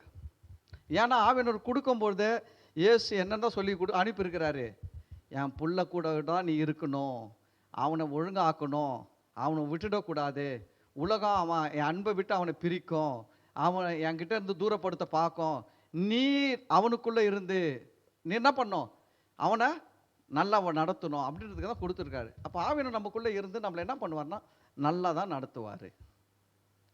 அல்லேலூயா. ஒவ்வொரு நாளும் எழுந்துருச்சு, ஆவியானவர் இந்த நாளை உங்கள் கருத்தில் ஒப்பு கொடுக்குறேன், இந்த நாளில் நடக்க போகிற ஒவ்வொரு செயல்களும் உங்கள் கருத்தில் ஒப்பு கொடுக்குறேன், உங்கள் பிள்ளையாக என்ன ஒப்பு கொடுக்குறேன், குடும்பத்தை ஒப்பு கொடுக்குறேன், ஆவியானவரை நீங்கள் நடத்துங்கப்பான்னு சொல்லி பாருங்க, ஆவியானவர் சூப்பராக நடத்துவார். ஆனால் நம்ம என்ன பண்ணுறதில்ல, அதெல்லாம் செய்கிறதே இல்லை, கேட்குறோம் செய்யறதில்லை. ஓகே, அப்போ இந்த வசனத்தை கவனிங்க, என்றென்றைக்கும் உங்களுடனே கூட இருக்கும்படிக்கு சத்திய ஆவியாகிய வேறொரு தேற்றரவாளனை அவர் உங்களுக்கு தந்தருளுவார். நல்லா கவனிங்க, இந்த இடத்துல என்ன சொல்றதுன்னா, சத்திய ஆவியாகிய வேறொரு தேற்றரவாளனை அவர் உங்களுக்கு தந்தருளுவார். இப்போ இந்த இடத்துல பாருங்க, இயேசு சொல்றார், நான் போவேன், நான் போய் பிதாவாகிய தேவனை வேண்டிக் கொள்வேன், அப்பொழுது உங்க கூட என்றென்றைக்கு இருக்கும்படி வேறொரு தேற்றரவாளன் சத்திய ஆவியாகிய பரிசுத்தானவரை உங்களுக்கு தந்தருளுவான்னு சொல்லிட்டு சொல்றாரு. கவனிங்க, இங்கே வந்து பரிசுத்தானவர் சொல்லப்படல, ரெண்டு காரியம் சொல்லப்படுது. சத்திய ஆவியாகிய வேறொரு தேற்றரவாளனை அவர் உங்களுக்கு தந்தருளுவார். இதுதான் அப்போஸ்தலர் 2வது அதிகாரத்தில் கொடுக்கப்பட்டுச்சு. அப்போஸ்தலர் 2வது அதிகாரத்தில் தேவனுடைய ராஜ்யம் பலத்தோடு இறங்கி வரும்போது பரிசுத்தாவினர் என்ன பண்ணுறாரு, இந்த பூமிக்கு இறங்கி வந்துட்டார். அந்த நாள்லேருந்து இந்த நாள் வரைக்கும் ஆவியானவர் என்ன பண்ணுறாரு, தேசம் உலகமெங்கும் என்ன பண்ணுறாரு, ஆதியிலே கவனிங்க, வானத்தையும் பூமியும் சிருஷ்டித்த நாளிலே ஜலத்தின் மேல் அசைவாடிய ஆவியானவர் இன்று ஜனங்கள் மேல் அசைவாடி கொண்டிருக்கிறார். ஆதியில் இந்த முழு உலகமும் எப்படி இருந்துச்சு, ஜலமாக இருந்துச்சு. அதுபோல் இன்றைக்கி முழு உலகமும் எப்படி இருக்குது, ஜனமாக இருக்குது. அன்னைக்கு ஜலத்தின் மேல் அசைவாடிய ஆவியானவர் இன்றைக்கு ஜனத்தின் மேல் அசைவாடி கொண்டு இருக்கிறார். ஆனால் இதில் இந்த வசனத்தை ரொம்ப முக்கியமாக நம்ம கிறிஸ்தவர்கள் புரிந்து கொள்ளணும், தெரிந்து கொள்ளணும். ஏன்னா இதை இஸ்லாமியர்கள் எடுத்து கவனிங்க, அவன் அல்லான்னு சொல்றது நம்முடைய தேவனே கிடையாது. நல்லா கவனிங்க, கிறிஸ்தவர்களுக்கு திரும்ப சொல்றேன், இஸ்லாமியர்கள் அல்லாஹ் என்று சொல்லுவது நாம் ஆராதிக்கிற பிதாவாகிய தேவனை அல்ல. திரும்பவும் சொல்றேன், நம்ம வணங்குற பிதாவாகிய தேவனை அவங்க அல்லான்னு சொல்லல. அவங்க அல்லான்றது வேற. இப்போ யோசிச்சு பாருங்க, இந்து மதத்தில் தெய்வம்னு சொல்லிட்டு ஒன்று வச்சிருக்கிறான். அவன் அதையும் கடவுள் தான் சொல்கிறான், தெய்வம்னு சொல்கிறான். நம்ம பிதாவாகிய தேவன் நம்மளும் கடவுள் சொல்கிறோம், தெய்வம்னு சொல்கிறோம். அப்போ ரெண்டும் ஒன்றா இல்லை. கவனிங்க, நம்ம இந்த விஷயத்தில் தெளிவு இருக்குது, நமக்கு இந்த விஷயத்துலலாம் தெளிவு இருக்குது, மற்ற மதங்களை குறித்த விஷயங்கள் தெளிவு இருக்குது. வஞ்சிக்கிற ஆவி இங்கே வேலை செய்யுது, எங்கே? இஸ்லாமில் வேலை செய்யுது வஞ்சிக்கிற ஆவி. அது எப்படின்னு கேட்டிங்கன்னா, வஞ்சிக்கிற ஆவி எப்படி வேலை செய்யணும், எல்லாம் நம்ம ரெண்டு பேரும் ஒன்றுன்னு சொல்லும், ஆனால் முக்கியமான விஷயத்தில் என்ன பண்ணிடும், ஏமாற்றிடும். அதுபோல் அந்த ஆவி வேலை செய்யறதுனால அந்த ஆவி என்ன பண்ணுதுன்னா, நீங்கள் உங்கள் பைபிளில் இருக்கிற தேவன் நாங்கள் சொல்கிற அல்லாஹ் ரெண்டு பேரும் ஒன்று தான் அப்படின்னு பொய் சொல்லி உள்ள என்ன பண்ணிடுச்சுன்னா, இயேசுநாதர் மாதிரி நிறைய நபிகள், நம்ம இயேசுநாதர் சொல்கிறோம், அவன் என்ன பண்ணுறான், நபின்னு சொல்லிட்டான். நம்ம பைபிளில் தீர்க்க தரிசனம் சொல்கிறதெல்லாம் அவன் என்ன பண்ணுறான், நபின்னு எடுத்துக்கினான். நபின்னு எடுத்துன்னு கடைசியாக முகமது நபி நிற்க வச்சுட்டான். அவன் என்ன சொல்லிட்டான்னா, கவனிங்க, இந்த முகமது நபியை குறித்து உங்கள் பைபிளில் இயேசுவே சொல்லியிருக்கிறாரு, அது உங்களுக்கு தெரியுமா அப்படின்ட்டு சொல்லுவான், கேட்பான். உங்களுக்கு சத்தியம் தெரியலன்னா நீ மண்டைய ஆட்டிட்டு ஏமாந்து போயிடுவேன். சத்தியம் தெரியணும்.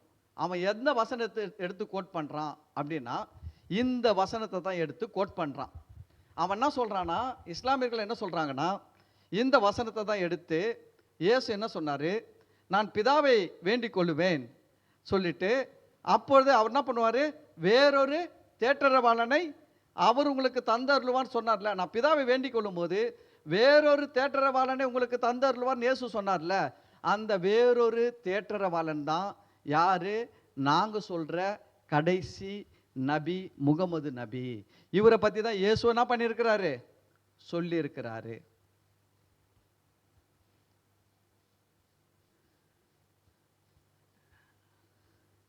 என்ன பண்ணுவீங்க?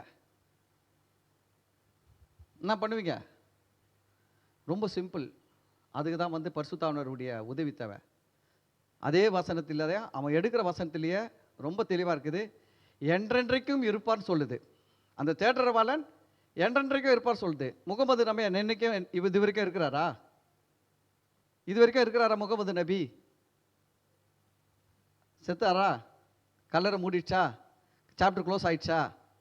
போயிட்டாரா? இப்போ இருக்கிறாரா முகமது நபி உலகத்தில்? இல்லை.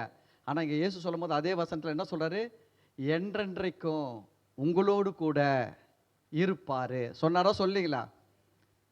ரொம்ப சிம்பிள். பைபிளை வச்சு அவன் சொல்கிற விதை வச்சே நம்ம என்ன பண்ணலாம், அவன் கண்ணை குத்தலாம். ஆனால் நம்மளுக்கு அந்த ஞானம் வேணும், தேவனுடைய அந்த பைபிள் நாலேஜ் வேணும். சும்மா பைபிளை வச்சுன்னு போயிட்டு வர்றதுனால ஒன்றும் நடக்காது. புரிந்து கொள்ள வேண்டும். அதுதான் சொல்கிறது, உணர்ந்து கொள் அப்படின்னு சொல்லுது. நீ உணர்வடைந்து அப்படின்னா அண்டர்ஸ்டாண்ட் பண்ணணும். சும்மா நம்ம ஒரு கிறிஸ்தவங்களாக இருந்தால் போதாது, பைபிளை கையில் வச்சுன்னு சுற்றினா போதாது. டபால் டிபிள் கத்தி அந்நிய பாஷை பேசி 2 பேரை தள்ளுறது 4 பேரை தள்ளுற வேலையெல்லாம் வச்சுருந்தா போதாது. சத்தியத்தையும் அறிவீர்கள், சத்தியம் தான் உங்களை விடுதலை ஆக்கும். நீங்கள் அறிந்திருக்கிற சத்தியம் தான் உங்களை ஆசீர்வதிக்கும். நீங்கள் அறிந்திருக்கிற சத்தியம் உங்களை உயர்த்தும். நீங்கள் அறிந்திருக்கிற சத்தியம் உங்களுக்கு சுகத்தை கொண்டு வரும். இப்போ சத்தியத்தை முக்கியமாக அறிந்து கொள்ளணும். அந்த வசனத்தில் அழகாக இருக்குதுல்ல, என்ன சொல்லுவாங்க இப்போ அதுக்கு?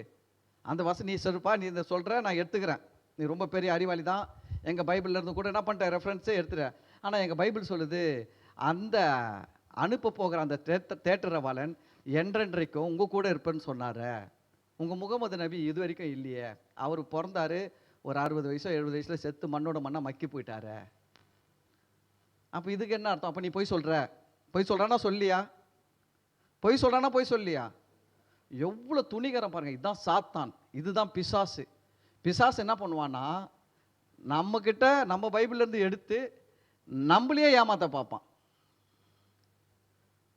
கள்ள நோட்டை எப்படி அடிக்கிறான்? ஒரு ஒரிஜினல் நோட்டை எடுத்து அதே மாதிரி எல்லாத்தையும் டைப் பண்ணி, ஆனால் அதில் ஏதாவது மிஸ் பண்ணிவிடுவான். அதில் கள்ள நோட்டுன்னு கண்டுபிடிக்கிறது ஏதாவது லூப் கோலை வச்சு தான் கள்ள நோட்டை அடிப்பானே. ஆனால் அவனுக்கு தெரியும் அதில் ஒரு லூப் கோல் இருக்குது. ஆனால் அதை கண்டுபிடிக்கிறதுக்கு தான் பேங்க்கில் வேலை செய்கிறவன் இருக்கிறான். நீங்கள் என்ன தான் ஒரே மாதிரி கள்ள நோட்டு அடித்தாலும் அவன் வந்து ஒரிஜினலுக்கு டூப்ளிகேட்டுக்கு இருக்கிற ஒரு சின்ன வித்தியாசத்தை வச்சு கண்டுபிடிச்சிடுவான். இது கள்ள நோட்டு, இது ஒரிஜினல்ட்டு. நம்மளும் அப்படி தாங்க இருக்கணும். இங்கே பாருங்கள், இயேசு இதை பற்றி பரிசுத்தவானை பற்றி சொல்கிறார் பாருங்க. ரெண்டாவது அதுக்கு அடுத்தது அவன் சொல்கிறான் பார்த்தீங்களா, இந்த வேறொரு தேற்றவாளன் தான் முகமது நபின்ட்டு. அது இல்லைன்றதுக்கு அடுத்த வசனமே ப்ரூஃப் பாருங்க. உலகம் அந்த சத்திய ஆவியானவரை காணாமலும் அறியாமலும் இருக்கிறபடியால். அப்போ இந்த சத்திய ஆவியானவரை, அந்த தேற்றவாளனை உலகம் என்ன பண்ண முடியாது? பார்க்காது. அதுக்கு அடுத்தது அறிய முடியாது. அறிவினால் அறிய முடியாது.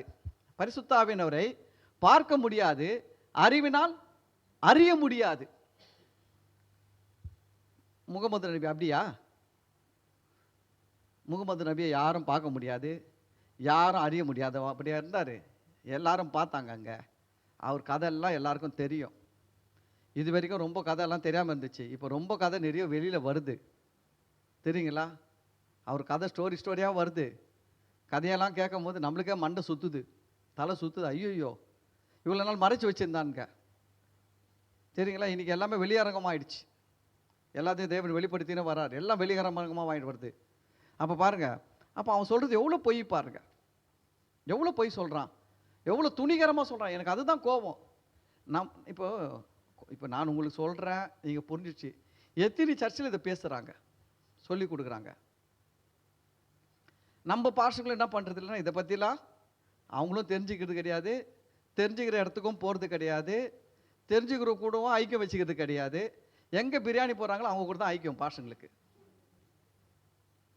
சத்தியம் பேசுகிற பாஸ்டங்க கூட ஐக்கியமே இருக்க மாட்டாங்க, தெரியுங்களா? ஏன்னா அவங்களுக்குள்ள பெருமை இருக்குது. இவனுக்கு நம்மளை பற்றி 2 விஷயம் நிறைய தெரியுது, இவங்க கூட பேசக்கூடாது, இவங்க கூட பழகக்கூடாது, நம்மளை விட கம்மியாக இருக்கிற ஆள் கூட தான் நம்ம இருக்கணும், அவங்க கூட தான் பிரியாணி சாப்பிட்ணும். இப்படி இருக்கிறதுனால என்ன ஆகுது? அவங்களும் கற்றுக்கிறதில்ல, மக்கள்களுக்கும் கற்றுக் கொடுக்கறதில்ல. இதனால் என்ன பண்ணுறாங்க? மக்கள் வஞ்சிக்கப்பட்டு போகிறார்கள், ஏமாற்றப்பட்டு போகிறார்கள். பிசாசு ரொம்ப தந்திரமாக ஏமாத்திடுறான். இயேசுவை சொன்னார், வேறொரு தேற்றவாளன் உங்கள் பைபிளில் இருக்குது அப்படின்னு சொல்லி ஏமாத்திடுறான். பாருங்கள், அடுத்த வசனத்தில் இயேசு ரொம்ப தெளிவாக சொல்கிறார், உலகம் அந்த சத்திய ஆவியானவரை. எந்த சத்திய ஆவியானவரை? வேறொரு தேற்றவாளன் என்று சொன்ன சத்திய ஆவியானவரை. அவரை அந்த இடத்துல சொன்னார் பார்த்தீங்களா, மேலேயே சொல்கிறார், என்றென்றைக்கும் உங்களுடன் கூட இருக்கும்படிக்கு 16 இருக்கும்படிக்கு சத்திய ஆவியாகிய தேற்றவாளன். சத்திய ஆவியாகிய வேறொரு தேற்றவாளன். மாற்றி மாற்றி பேசுகிற இயேசு. இயேசு ரொம்ப தெளிவாக, ரொம்ப கிளியராக, நல்லா பிளைனாக பேசுகிறாரு. சத்திய ஆவியாக வேறொரு தேற்றவாளன் சொல்லிட்டு தான் இப்போ அந்த சத்திய ஆவியாகிய ஆவியானவரை இந்த உலகம் என்ன பண்ணாது? காணாமலும் அறியாமலும் இருக்கிறபடியால் அவரை பெற்றுக்கொள்ள மாட்டாது. அவர் என்ன பண்ண முடியாது? பெற்றுக்கொள்ள முடியாது. யோசிச்சு பாருங்க, இயேசுவை அறியாதவன் இப்போ பரிசுத்தவான்கள் பெற முடியாது. ஆனால் அவர் சொல்றார், அவர் உங்களுடனே வாசம் பண்ணி உங்களுக்குள்ளே இருப்பதால் நீங்கள் அவரை அறிவீர்கள். பரிசுத்தவான்கள் எங்க இருக்கிறார்? இப்போ உங்களுக்குள்ள வாசம் பண்ணி உங்களுக்குள்ளவே இருக்கிறதுனால யார் தான் அறிவீங்க? கிச்சனில் என்னென்ன இருக்குதுன்னு யாருக்கு தெரியும்?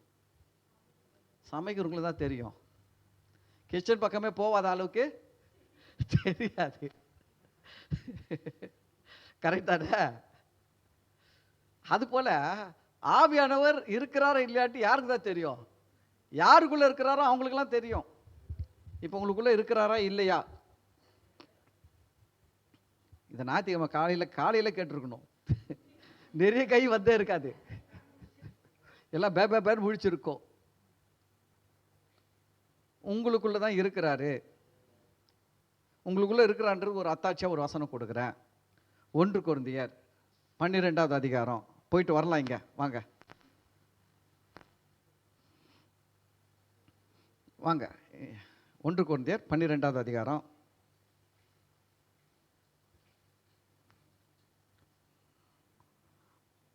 3வது வசனம்.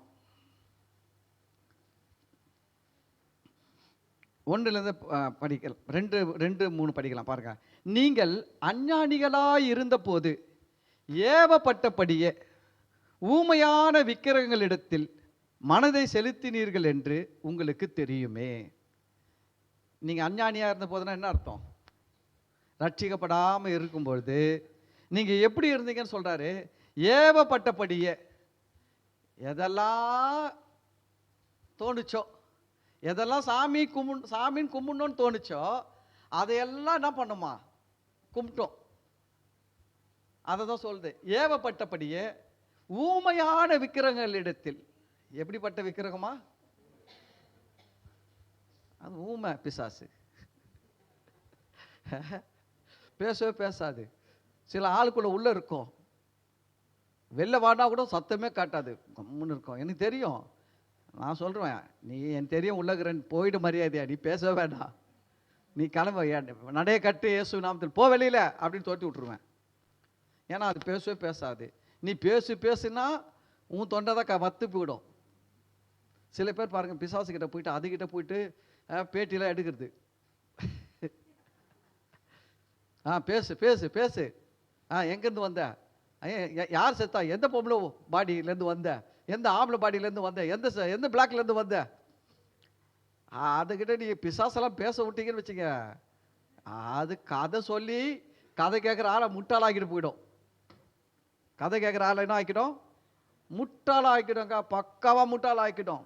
என்ன பண்ண தெரியுமா? அது சொல்கிற கதையெல்லாம் கேட்கும் பொழுது அங்கே சுற்றி இருக்கிற எல்லா கும்பலுக்கும் என்ன ஆகிடும் தெரியுமா? பிசாசு ஒரு பெரிய சக்தின்ற மாதிரியோ, ஆமாம், பிசாசை ஒன்றும் பண்ண முடியாதுன்ற மாதிரியோ, அது நினச்சா என்ன வேணாலும் பண்ணுன்ற மாதிரி ஒரு மனநிலையை, பயத்தை சுற்றி இருக்கிற எல்லாருக்கும் உண்டாக்கி விட்டு போயிடுங்க. போவோம், அது ஒன்று போகிறதுக்கு முன்னாடி 10 பேருக்கு எடுத்து விட்டு போயிடும். அதுக்கு தான் பிசாசு கிட்ட என்ன பண்ணக்கூடாதுன்னு ரொம்ப பேச்சுவார்த்தையை வச்சுக்க கூடாது, பேச்சுவார்த்தையை நடத்தக்கூடாது, ஆக்ஷன் தான்.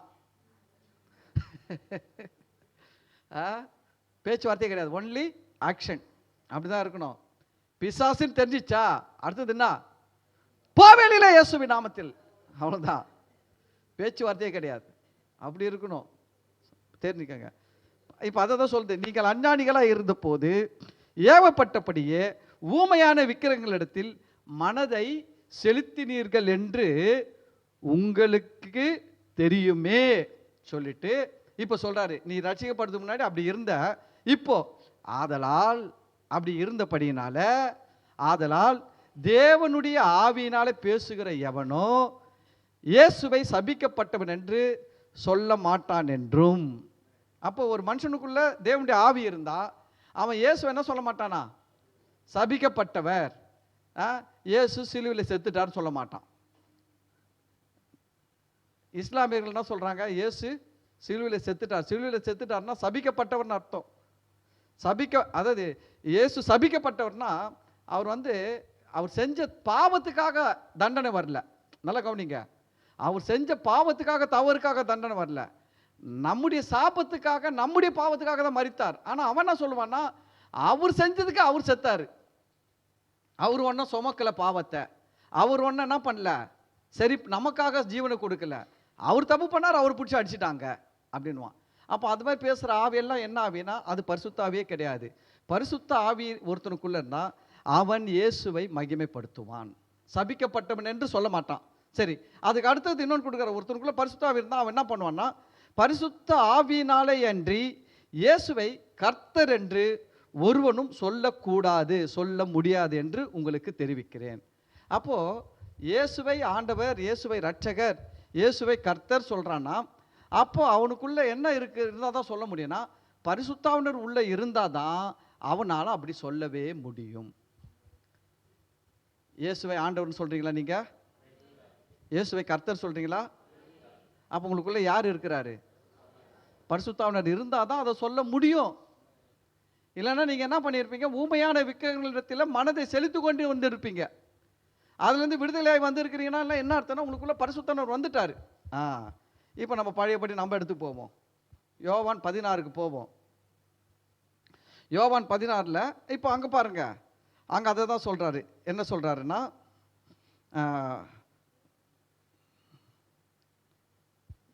7வது வசனத்தில் பார்த்தோம். இருங்க அதை வந்துட்டேன். 8வது வசனத்தை பார்த்தீங்கன்னா 7வது வசனம், அவர் உங்களுக்கு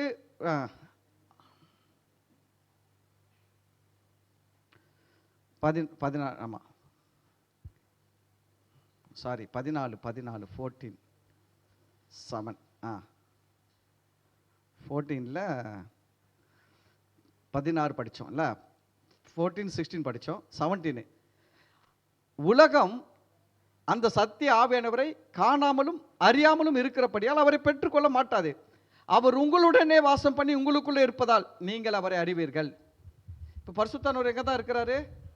உங்களுக்குள்ள தான் இருக்கிறாரு. பக்கத்தில் பார்த்து சொல்லுங்க, பரிசுத்தானவர் உங்களுக்குள்ள இருக்கிறாரு, என்றென்றைக்கும் இருப்பார். இப்போ தெளிவாயிட்டீங்களா? பரிசுத்தானவர் யாருக்குள்ள இருக்கிறாரு? உங்களுக்குள்ள இருக்கிறாரு. எப்படி உங்களுக்குள்ள இருக்கிறார் சொல்றீங்க? நான் இங்கே உக்காந்துன்னு இருக்குதா, அதுதான் அத்தாட்சி. சாட்சி என்ன இருக்குது? நான் உக்காந்துக்கிறேன் பார்த்தீங்களா, அதுதான் சாட்சி. நான் இயேசுவை ஆண்டவர் சொல்கிறேன் பார்த்தீங்களா, அதுதான் சாட்சி. நான் ஜெபம் பண்ணுறேன் பார்த்தீங்களா, அதுதான் சாட்சி. பிசாசு என்ன பண்ணுவான்? இதெல்லாம் குழப்புவான். நீ ஜெபம் பண்ண உனக்குள்ள ஆவியானவர் இருக்கிறார் நினைச்சிடாத. நீ சபைக்கு வர்றதுனால உனக்குள்ள ஆவியானவர் இருக்கிறார் நினைச்சிடாத. அவர் எப்போனாலும் உன்னை விட்டு விலகிடுவார், ஜாக்கிரதை. சிம்சோன் மேலேருந்து விலகினார். நான் சொல்கிறேன், தயவு செஞ்சு அந்த சர்ச்சைக்கெல்லாம் ஒரு நமஸ்காரம் போட்டு வந்துடலாம். வேணாடாப்பா சாமி, ஆளை உடையா போதும். இங்கே உக்காந்து இங்கே வந்து எனக்கு ஒன்றுமே அது மாதிரி இடத்துல நீங்கள் 10 வருஷம் இல்லை 100 வருஷம் போனால் கூட நீங்கள் நல்லா இருக்க போகிறதே கிடையாது. ஏன்னா ஒன்றுமே நடக்காது. அங்கே என்ன சத்தியமே இல்லை. எங்கே என்னமோ நடக்குது. ஆனால் மக்களில் ஒன்றும் மக்களுக்கும் தெரியல. மக்களும் போய் வந்து என்னமோ நடக்குதுங்க. எனக்கு அதுதான் ஒரு வருத்தம். எனக்கு இப்போ இது யாரும் கற்றுக்க முடியாத காரியம் கிடையாது. எல்லா பாஷங்களும் கற்றுக்கலாம், எல்லா பாஷம் அவங்க மக்கள்களுக்கு போதிக்கலாம். ஏன் செய்ய மாட்டேன்றாங்கன்னு தெரிய மாட்டேங்குது எனக்கு. என்னுடைய வருத்தமே என்னென்னா, ஏன் செய்ய மாட்டேன்றாங்க? எல்லாரும் தான் கற்றுக்கலாம், எல்லாருமே போதிக்கலாமே, எல்லாரும் நல்லா இருக்கலாம். இல்லை, நம்ம மக்கள் நல்லா இருக்கிற மாதிரி எல்லா சபை மக்களும் நல்லா இருந்தால் தேவனுடைய நாமத்துக்கு மகிமை தானேங்க. ஆனால் ஏன் போதிக்க மாட்டேறாங்கன்னு தெரிய மாட்டேங்குது. சரி, நம்ம போவோம் அடுத்தது. 18வது வருஷம் பாருங்க. நான் உங்களை திக்கற்றவர்களாக விடேன், உங்களிடத்தில் வருவேன் சொல்லிட்டு அப்படியே பேசின வராரு. சரி, இப்போ 16ல் போகலாம் பாருங்க. 16 16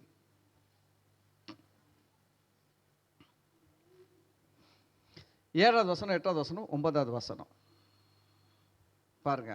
பரிசுத்தானவரை பற்றி பேசுது. 7வது வசனம், நான் உங்களுக்கு உண்மையை சொல்லுகிறேன். நான் உங்களுக்கு என்ன சொல்றாரா? ஏன் சொல்றாரு? உண்மையை சொல்லுகிறேன். என்ன உண்மை பாருங்க. நான் போகிறது உங்களுக்கு பிரயோஜனமாக இருக்கும். அவர் சொல்றாரு, நான் போகிறது உங்களுக்கு பிரயோஜனமாக இருக்கும். நான் போகாது இருந்தால் தேற்றரவாளன் உங்களிடத்தில் வரார். யாரை பற்றி பேசுறாரு? 14வது அதிகாரத்தில் 16வது வசனத்தில் 17வது வசனத்தில் பேசின அதே பரிசுத்த ஆவியானவரை பற்றி தான் 2 அதிகாரம் கழித்து 16ல என்ன பண்ணுறாரு? பேசுகிறார். திரும்பவும் அந்த ஆவியானவரை பற்றி தான் இயேசு பேசுகிறாரு. ஏன்னா முக்கியமான ஒரு ஆவியானவர், புரியுதுங்களா? பேசுகிறாரு. அதை பற்றி பேசுகிறார். நான் உண்மையை சொல்கிறேன்றாரு. கவனிங்க, அங்கே ஒரு முறை சொன்னார், திரும்பவும் ரிமைண்ட் பண்ணுறாரு. அப்போ ரொம்ப ரொம்ப முக்கியமான ஒரு விஷயம். இயேசு 2 முறை என்ன பண்ணுறாரு? ரிமைண்ட் பண்ணி பேசுகிறாரு. அப்போ ரொம்ப முக்கியமான விஷயம் என்ன சொல்கிறாரு? நான் போகிறது உங்களுக்கு பிரயோஜனமாக இருக்கும். என்ன சொல்கிறாருன்னா, அப்பா நான் இருந்து உங்கள் கூட இருந்து செய்கிறத விட நான் போனேன்னா தான்ப்பா உங்களுக்கு நிறைய லாபம்.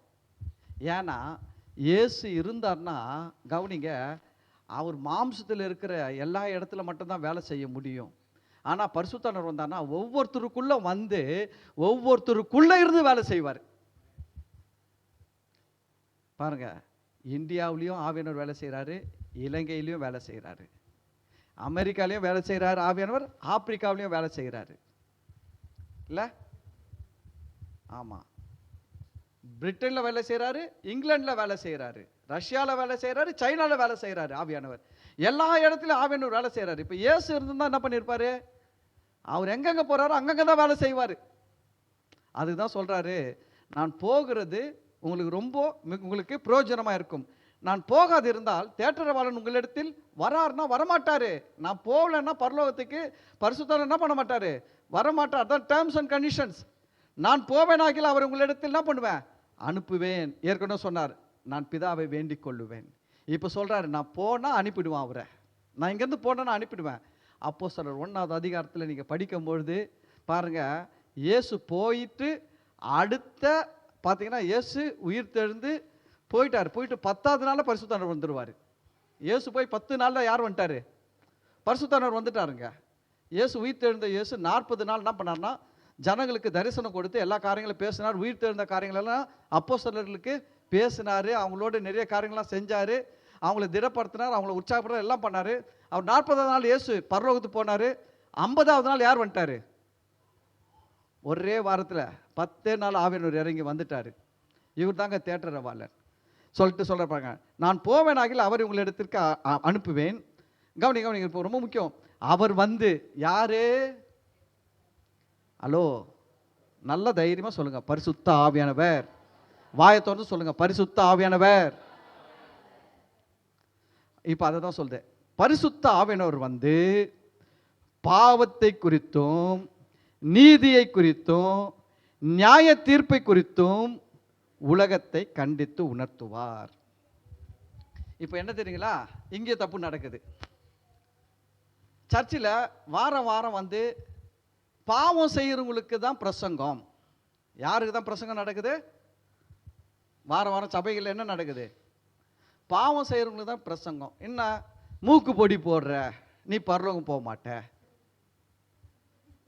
நீ பீடி சிகரெட் குடிக்கிற நீ பரலோகம் போக மாட்ட, நீ ஒழுங்காக சபைக்கு வரதில்லை நீ பரலோகம் போக மாட்ட, நீ ஒழுங்காக தசம்பாகம் காணிக்க கொடுக்குறதில்ல நீ பரலோகம் போக மாட்ட, நீ கொலுசை போட்டு சுற்றுற நீ பரலோகம் போக மாட்ட, நீ கலர் துணியை போட்டு சுற்றுற வெள்ளை துணி போடல நீ பரலோகம் போக மாட்ட, நீ காது குத்தி கம்பல் போட்ட அதனால் நீ பரலோகம் போக மாட்ட, இப்படின்னு சொல்லிட்டு ஒரே பாவத்தை பற்றியே பேசுறது. வாரம் வாரம் சபையில் எதை பற்றி தான் பேசுகிறாங்க, பாவத்தை பற்றி தான் பேசினுக்கிறாங்க. அவங்க அதுக்கு என்ன சொல்கிறாங்கன்னா இதை தான் சொல்கிறாங்க. அவங்க எடுக்கிறதுனா இந்த வசனம் தான் எடுக்கிறாங்க. பரிசுத்தானவர் வந்து என்ன பற்றி, பாவத்தை குறித்து என்ன பண்ணுவார், கண்டித்து உணர்த்துவார்னு போட்டிருக்குதுங்க.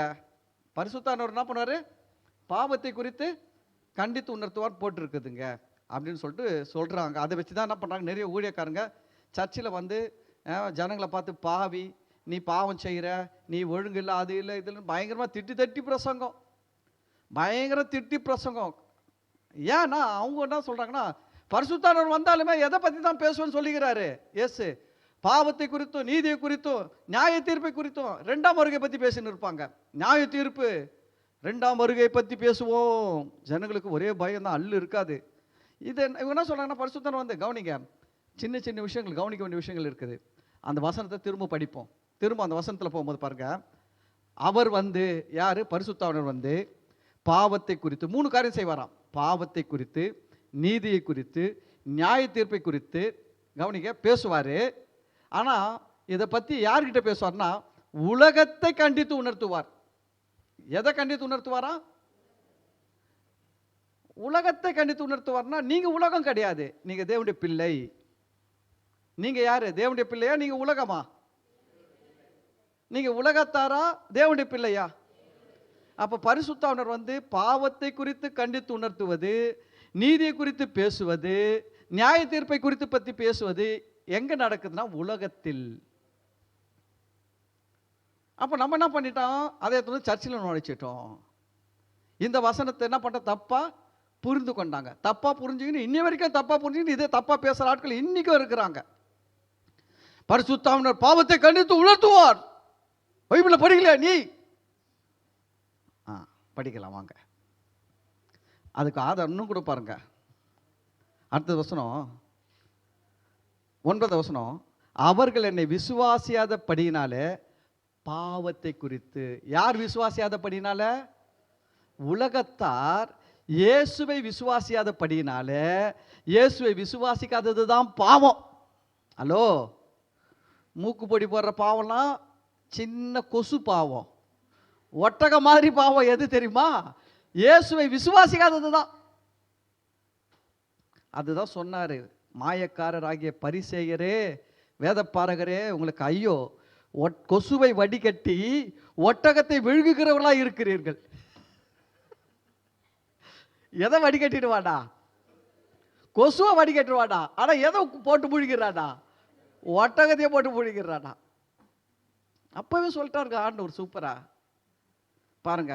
அப்போ அவர் பாவத்தை குறித்துனா எந்த பாவத்தை குறித்து யார்கிட்ட பேசுறாரு? இயேசுவை விசுவாசியாத பாவத்தை குறித்து உலகத்தில் ரட்சிக்கப்படாதவங்க கிட்ட கண்டித்து உணர்த்துவார். ஆமேன். அப்போ சபையில் ஆவியானவர் பாவத்தை கண்டித்து உணர்த்த சொன்னார் சொல்லிட்டு ஜிப்பா போட்டு வந்தா நம்ம என்ன பண்ணோம்? உஷாராயினோம். உஷாராயா உஷாரு, வெள்ள ஜப்பா உஷாரு. பாவங்க எல்லாருக்கும் ஒரே பைபிள் தானே? உங்கள் பைபிள் அப்படி தானே இருக்குது? இல்லை என் பைபிள் மட்டும் அப்படி இருக்குதா? உங்கள் பைபிள் வேறு மாதிரி இருக்குதா? செக் பண்ணிக்கோங்க, பார்த்துக்கங்க. ஒரே மாதிரி தானே இருக்குது.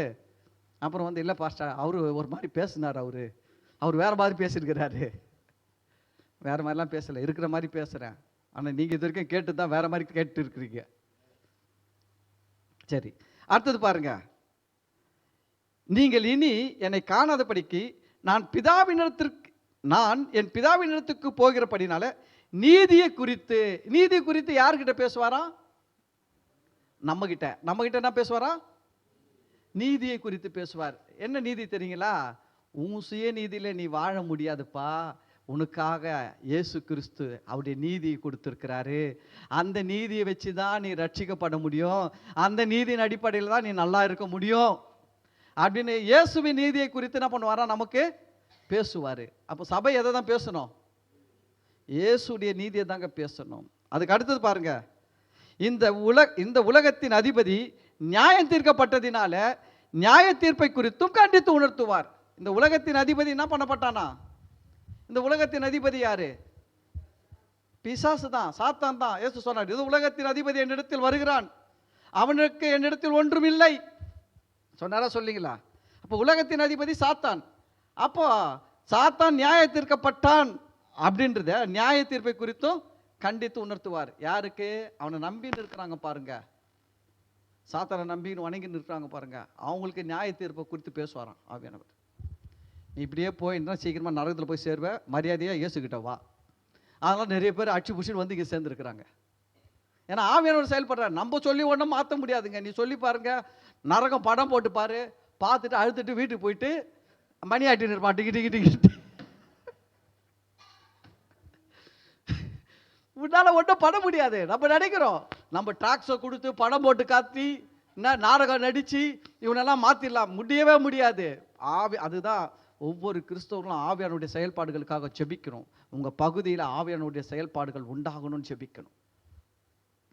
அவனுடைய வல்லமைகள் வெளிப்படணும், அதுக்காக ஜெபிக்கணும். பாருங்க, அப்போ இந்த உலகத்தின் அதிபதி நியாய தீர்க்கப்பட்டதை குறித்து கண்டித்து உணர்த்துவார் சொல்லிட்டு 12 சொல்றாங்க. இன்னும் அநேக காரியங்களை நான் உங்களுக்கு சொல்ல வேண்டியதா இருக்கிறது, அவைகளை நீங்கள் இப்பொழுது தாங்க மாட்டீர்கள்.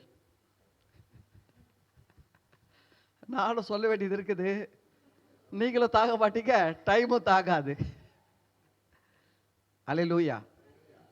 அப்போ உங்களுக்குள்ள இருக்கிற ஆவியானவர் என்ன பண்ணுங்க? அண்டர்ஸ்டாண்ட் பண்ணிக்கங்க. உங்களுக்குள்ள இருக்கிற ஆவியானவர் என்ன பண்ணிக்கணும்? புரிந்து கொள்ளுங்கள். ஆவியானவரை அண்டர்ஸ்டாண்ட் பண்ணிக்கங்க. நிறைய இருக்குது, பார்க்கலாம், அடுத்த வாரம் பார்க்கலாம். ஆவியானவர், அன்பின் ஆவியானவர் இருக்கிறாரு, நிறைய இருக்குதுல்ல. ஆவியானவர் பற்றி நம்ம தெரிஞ்சுக்கணும். ஏன்னா நம்மளுக்குள்ளே இருக்கிறவரை பற்றி நமக்கு தெரியலன்னா வேறு எல்லாமே தெரிஞ்சுன்னா பெரிய லாபம் கிடையாது. உள்ளே இருக்கிறவரை பற்றி நீங்கள் சரியாக அறிந்து கொண்டால் நீங்கள் நல்லா இருப்பீங்க. ஆமென். அப்போ பரிசுத்தானவரை குறித்து அவர் பாவத்தை கண்டித்து உணர்த்துறாரு. சபையில் பேசுகிற பாவத்தை பேசுகிறேன்னா பேசவே கூடாது. சபையில் என்ன பண்ணோம்? இயேசுவின் நீதியை பற்றி தான் பேசணும். உலகத்தை கண்டித்து உணர்த்துவேன்னு சொல்லிக்கிறாரு. அவங்ககிட்ட தான் போய் சொல்லணும். அவங்ககிட்ட தான் நம்ம என்ன சொல்லணும்? அவங்ககிட்ட பேசும்போது அவங்ககிட்ட 2 காரியத்தை பற்றி பேசணும். ரட்சிக்கப்படாதவங்ககிட்ட என்ன பேசணும்? உலகத்தின் பாவத்தை கண்டித்து உணர்த்தியும் நியாய தீர்ப்பை குறித்தும் பேச வேண்டும். ரட்சிக்கப்படாதவங்ககிட்ட என்ன பேசணும்? உலகத்தின் பாவத்தை குறித்தும் நியாய தீர்ப்பை குறித்தும். நீங்கள் யோவான் 3:16-17 பாருங்க. தேவன் தம்முடைய ஒரே பேரான குமாரனை விசுவாசிக்கிறவன் எவனோ அவன் கெட்டு போகாமல் நித்திய ஜீவனை அடைபடிக்க அவரை தந்தருளி உலகத்தில் இவ்வளவாய் அன்பு கூர்ந்தார். அவரை விசுவாசியாதவன் ஆக்கினை தீர்ப்புக்கு உட்பட்டாயிற்று. விசுவாசிக்காதவன் எதுக்கு உட்பட்டாயிடுச்சான்? ஆக்கினை தீர்ப்புக்கு கன்ஃபார்ம் பண்ணியாச்சு. டிக்கெட்டு வெயிட்டிங் லிஸ்ட் இல்லை, ஆர்எஸ் இல்லை, கன்ஃபார்ம். ஏன்னா இயேசு விசுவாசிக்கல, நியாய தீர்ப்பு வரப்போகுது. அல்லேலூயா. அப்போ உலகத்துக்கு தான் அதை பேசணும், சபையில் வந்து பேசக்கூடாது. சபையில் வந்து என்ன பேசக்கூடாது? மூக்கு போட்டி போட்டுற, உன் மேலே நியாய தீர்ப்பு வரும், ஜாக்கிரதை. கர்த்தர் தலையை உடைப்பார், காலை உடைப்பார், கண்ணை நோண்டுவார், உனக்கு வியாதியை கொடுப்பாரு, உன் பிள்ளைக்கு வியாதியை கொடுப்பாரு, உனக்கு வேலை போயிடும், நீ பிச்சை எடுக்க போற அப்படின்னு சொல்லிட்டு சபையில் பேசக்கூடாதுங்க. புரியுதுங்களா? இதை வந்து உலகத்தில் பேசணும். உலகத்தான்னு சொல்லணும், நீ இயேசுவை விசுவாசிக்கல, அதனால தான் இவ்வளோ கஷ்டப்பட்டுன்னு இருக்கிற. நீ இயேசுவை ஏற்றுக்கொள்ளல, நீ இயேசுவை நம்பல, அதனால தான் உன் வாழ்க்கையில் இவ்வளோ போராட்டம், இவ்வளோ சாபம் இருக்குது. நீ ஒரு இது மட்டும் கிடையாது, இதை விட பெரிய தண்டனை, நியாய தீர்ப்பு உனக்கு இருக்குது அப்படின்னு சொல்ல அவங்ககிட்ட தான் இதெல்லாம் சொல்லி பரிசுத்தானவர் உணர்த்தி அவனை கொண்டு வரதுக்கு தான் அங்கே தான் யூஸ் பண்ணணும். இங்கே வந்து என்ன பண்ணணும்?